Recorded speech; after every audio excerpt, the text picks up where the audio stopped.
Hi everyone, welcome to season number 2 episode number 1 of egg pizza కథ. నేను మీ host Jitesh Krishna. ఇంకా start చేద్దామా? Pizza తినడానికి వెళ్ళిన నాకు ప్రేమ దొరికిందనుకున్నా. అంతలోపు తను కనపడడం లేదని చెప్పి తెలిసి ఏం చేయాలో అస్సలు అర్థం కాలేదు. అసలు మా లైఫ్లో టెన్షన్ స్టార్ట్ అయిందే ఈ మిస్టరీ బాక్స్ వల్ల. దాన్ని ఒక బ్యాగ్లో పెట్టుకొని నా బ్రౌన్ కలర్ లెదర్ జాకెట్ వేసుకొని అభిని వెతకడానికి స్టార్ట్ అయ్యా. ఫస్ట్ తనని డ్రాప్ చేసిన ప్లేస్కి వెళ్ళి అందరినీ అడుగుతూ ఉన్నా. ఎవరిని అడిగినా మాకు తెలీదు అనే వాళ్ళు తప్ప తన జారు చెప్పే వాళ్ళు ఒక్కరు కూడా కనిపించలేదు. అంతలోపు అక్కడ ఒక వాచ్మెన్ వచ్చి తను ఆ అమ్మాయిని చూశాను అని చెప్పాడు. అభి ఇంకా ఇద్దరు అబ్బాయిలు కలిసి టీ తాగడానికి వెళ్లారు అని చెప్పాడు. అసలు వాళ్ళిద్దరు ఎవరు అని చెప్పి నేను అడిగాను. వాళ్ళిద్దరు అభి ఫ్రెండ్స్ అని చెప్పి వాళ్ళు ఉండే ప్లేస్ నాకు చెప్పాడు. వాళ్ళు ఒక సిగరెట్ షాప్ ముందర కూర్చొని ఉన్నారు.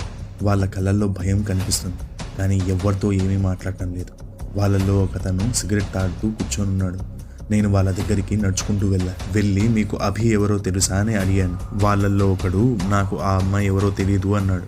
ఇంకొకడు భయపడుతూ నన్నే చూస్తూ ఉన్నాడు. దాన్ని చూసిన నేను వాడి కాలర్ని గట్టిగా పట్టుకొని, నువ్వు ఇప్పుడు అభి ఎక్కడుందో చెప్తావా లేకపోతే పోలీసులకు పట్టించమంటావా అని గట్టిగా అడిగా.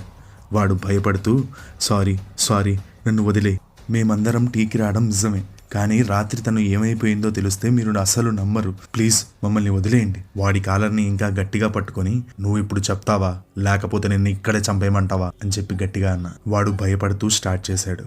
రాత్రి మేము టీ తాగడానికి వస్తూనే ఒక అఘోరలాగా ఉన్న ముసలోడు అభి చేయిని గట్టిగా పట్టుకొని లాక్కొని వెళ్దామని చూశాడు. మేమిద్దరం వాడిని కొడదామని చూసినా వాడు ఒక్క దెబ్బతో మా ఇద్దరిని కింద పడేశాడు. మా ఇద్దరికి అసలు ఏమీ అర్థం కాలేదు. వాడు మా కళ్ళల్లోకి చూస్తూ, నన్ను మీరు కలుసుకోవాలంటే ఆ బాక్స్ని తీసుకొని నా దగ్గరికి రండి, లేకపోతే అని నవ్వుకుంటూ అభిని తీసుకుని మాయమైపోయాడు. నీకు కామెడీ చేయడానికి నేనే దొరికానా అని చెప్పి వాడితో సీరియస్గా అన్నా. వాడు మాత్రం లేదు, బాక్స్ నీ దగ్గరే ఉందని చెప్పి అభి మా ఇద్దరికి చెప్పింది. బాక్స్ పెట్టుకున్న నువ్వే ఇలా మాట్లాడుతుంటే బయట వాళ్ళు ఇంకా నా మాటలు ఎవరు నమ్ముతారు బాసు? అది వింటూనే రాత్రి జరిగిందంతా మళ్ళీ గుర్తొచ్చింది.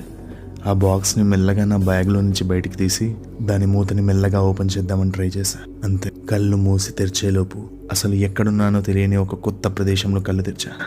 అసలు ఈ ప్లేస్ ఏంటి, ఈ బాక్స్ మిస్టరీ ఏంటి, అసలు ఈ ముసలోళ్ళందరూ నా లైఫ్లోకి ఎందుకు వచ్చి నన్ను దొబ్బుతున్నారు? ఇవన్నీ తెలుసుకోవాలంటే మీరు వినాలి ఎగ్ పిజ్జా కథ. ఇది కథ కాదు, నా ప్రేమ బాధ. స్టోరీ ఇచ్చింది Ramakrishna, podcasting, direction and rest of all departments by Jitesh Krishna. So next week same time మళ్ళీ కలుద్దాం. ఇట్లు మీ Jitesh Krishna. Love you all.